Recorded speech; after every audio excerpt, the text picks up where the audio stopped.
맨유가 에버튼을 원정에서 그것도 3대 0으로 잡았습니다. 리그 첫 2점차 이상 승리, 공격진의 득점 등 많은 것을 가져온 경기입니다. 과연 점수 차이만큼 실제 경기력이 차이가 났는지 알아보도록 하겠습니다. 일단 맨유는 축구력의 많은 부분을 차지하던 루크쇼가 돌아왔습니다. 왼쪽 공격에서 주로 좋은 장면이 많이 나오던 맨유인데 루크쇼가 있을 때 좋았던 장면이 많아서 한번 기대해볼만 했습니다. 그리고 프리시즌에 좋은 모습을 보여줬던 2005년생 맨유 6번의 미래 마이누가 선발 출전했습니다. 그리고 호일룬의 부상으로 맨유의 터줏대감 마샬이 출전했습니다. 공을 잡은 달롯이 반대편 가르나초를 보고 크로스를 넣어줍니다. 가마차는 궤적으로 올라간 크로스는 아니고 공의 밑동을 찍어 올려줍니다. 이 공을 마무리하는 건 다름 아닌 맨유의 금쪽이, 아니 이젠 왕자님 알레한드로 가르나초입니다. 몸에 은퇴한 루니가 들어왔습니다. 점프하는 높이와 임팩트 그리고 타이밍까지 무결점 그 자체입니다. 제 아무리 픽포드여도 막을 수 없는 골입니다. 맨유는 오나나까지 4명이죠. 그리고 에버튼은 3명입니다. 이렇게 골키퍼까지 포함시켜서 한 명의 수적 우위를 가져가면서 마이누가 피벗, 즉 공을 받고 돌려주는 역할을 해줬습니다. 그래서 평소보다는 롱킥이 적은 느낌이 있었습니다. 경기 초반까지는요.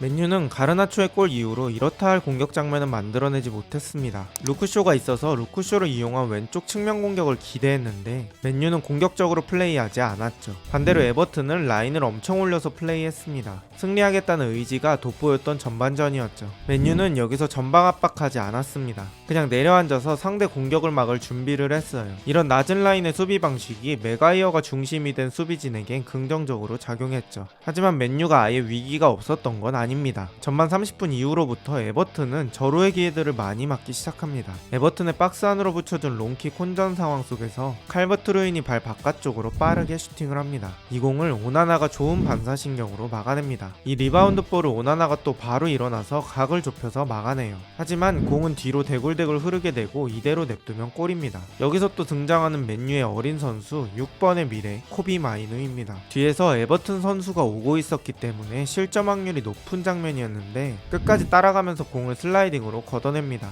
하지만 에버튼의 공격은 시작에 불과했습니다. 에버튼은 절호의 기회를 한 번 더 맞지만 두쿠레가 이걸 골대 밖으로 차버립니다. 이후에도 말씀드리겠지만 냉정하게 에버튼은 맨유만큼 기회가 많았습니다. 다만 선수들의 결정력이 계속 아쉬웠을 뿐이죠. 에버튼 맥닐에게 좋은 패스가 들어갑니다. 맥닐은 왼발잡이라 몸만 돌려서 바로 슈팅이 가능한데 마이누가 맥닐을 빠르게 추격합니다. 몸을 던져서 태클로 맥닐의 슈팅을 블락하는 마이누입니다. 정말 물건입니다. 마이누가 빌드업 능력까지 완벽하다고 할 수는 없지만 수비력 자체는 상당히 좋았습니다. 지금 나이가 2005년생인 걸 감안하면 쭉 키워볼 만한 자원 같습니다. 맨유는 전반 초반엔 그래도 에버튼의 압박을 잘 빠져나가는 느낌이 있었는데 전반 막바지로 갈수록 에버튼의 압박을 견디지 못하고 공을 잃었습니다. 이때 맨유는 굳이 에버튼에게 전방 압박하지 않고 그냥 기다리는 수비를 했습니다. 무리하지 않고 역습 기회를 노리는 플레이를 했죠. 가르나초의 원더골을 제외하고는 수비를 중점적으로 한 맨유였지만 1대0으로 결과를 가져오며 전반을 마칩니다. 에버튼은 후반에도 높은 라인을 유지하다가 역습 찬스를 맞습니다. 높은 라인은 장점도 확실하지만 이득을 못 봤을 때 따라오는 후폭풍도 많습니다.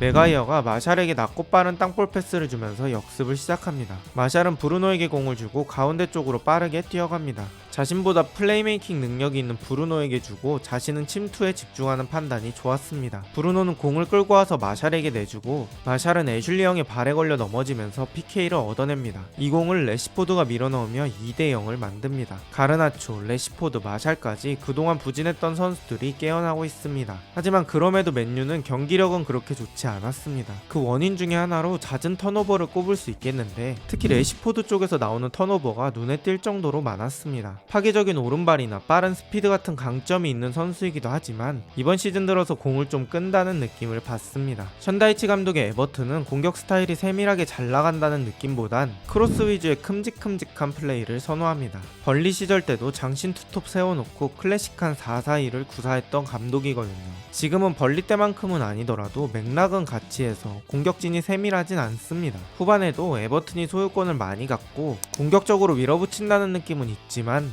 맨유의 내려앉는 수비를 뚫지 못합니다. 에버튼이 높은 라인을 유지하고 있는 와중에 공을 또 빼앗겨서 맨유의 역습 기회가 찾아옵니다. 마샬이 펠리스트리가 뛰는 걸 보고 사이 공간으로 패스를 넣어줍니다. 펠리스트리가 공을 지켜주는 동안 브루노와 마샬이 역습 지원을 왔습니다. 브루노는 공을 받아주고 마샬은 멈추지 않고 센터백 사이 공간으로 침투합니다. 각자의 역할에 충실한 맨유입니다. 브루노가 내준 패스를 마샬이 퍼스트 터치하는데 공소리가 안 날 정도로 부드러운 터치를 합니다. 그리고 앞쪽으로 공을 끌고 갑니다. 마샬이 복권이 긁힌 날이 적어서 그렇지 긁힌 날은 엄청난 실력을 보여줍니다. 픽포드가 나오는 걸 보고 오른발 바깥쪽으로 툭 찍어서 마무리하는 마샬입니다. 여유가 있고 마음이 편안한 상태에서는 수준 높은 마무리가 가능한 마샬입니다. 맨유는 3대0을 만드는데 오늘 컨셉은 누가 뭐라 해도 딸깍 축구입니다. 상대의 볼 돌리기에 끌려나가지 않고 내려앉으면서 계속적으로 역습을 통해 골을 넣습니다. 결국 맨유는 3골을 넣고 계속 내려앉으면 3대0으로 경기를 마무리합니다. 전방 압박에 사용되는 체력을 아껴서 수비와 역습에 잘 분배합니다. 그리고 역습 상황에서 퀄리티에 집중해서 결과를 만듭니다. 경기력과 패스의 완성도로 찍어 누르는 게 아니라 그냥 점수로 누르는 맨유입니다. 오늘은 맨유가 승리했으니 좋았던 점을 얘기해보자면 뭐니뭐니 해도 가르나초의 골이 일찍 터진 게 좋았습니다. 그리고 그 이후에도 승점을 위한 실리적인 축구라는 컨셉을 유지했고요. 게다가 점수에 여유가 생기니까 교체도 해주면서 주전의 체력 관리를 해줬습니다. 주중에 챔피언스리그 갈라타사라이의 원정을 대비하는데도 좋은 영향이 되겠죠. 아쉬웠던 점은 역시 경기력이죠. 패스미스와 턴오버가 잦았고 그 때문에 소유권을 오래 갖고 있기 어려웠던 적이 많습니다. 하지만 테나우는 10월 리그에서 맨시티전을 빼고 전승했고 11월은 그냥 전승했습니다. 아무리 상대방이 중하위권 팀이더라도 비기는 것 없이 전승은 어렵습니다. 어려운 상황 속에서도 자신만의 방법으로 팀을 이끄는 테나우입니다. 어느새 선두와 6점 차로 리그 6위까지 온 맨유. 과연 저번 시즌 같은 퍼포먼스를 되찾을 수 있을까요? 오늘 영상은 여기까지고 저는 축직먹이었습니다. 좋은 하루 되세요.